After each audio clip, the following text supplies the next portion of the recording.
What would you say is like top three things why you think Trump is bad? Probably insurrection, Russia, tariffs, right? Like these are all, he called for an insurrection, pardon those people.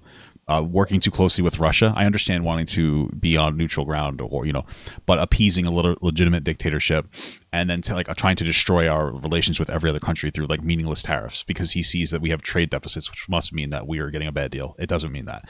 Trade deficits are natural, especially since we're a service economy and we buy from goods economies to do end of the line production. So it's going to make sense that we're going to have a trade deficit. It's not necessarily a bad thing to have a trade deficit. It's like, is there anything positive happening at the moment? Like, are there any positives to like the Doge cutbacks or anything like that? Well, the positive thing is I think hopefully people might start to wake up if he doesn't do well. I don't have a problem with cutting back in the government. It's just that Doge isn't analyzing anything. They're not being transparent. They're not showing us the receipts for what they're saving.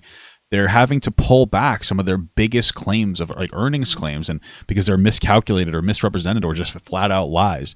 I think that they found that there was like $8 billion saved in some kind of defense contract. It turned out to be like $8 million. They drastically overstated that. They're just not operating in the correct way. So like, I don't think that the concept of Doge is great, but they fired inspector generals. That's what their job, to save people money by auditing the government, right? I think that people are frustrated because it's harder to live nowadays, but they're frustrated with the wrong thing.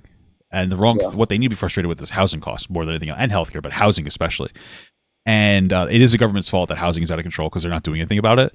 But they think that like, oh, we need to save taxpayer money, which I'm sure that we are areas, when the reality is we need to cut costs on housing. If we can cut our housing costs by a third, let's say, that would give people significant amounts of money, and people would be much happier.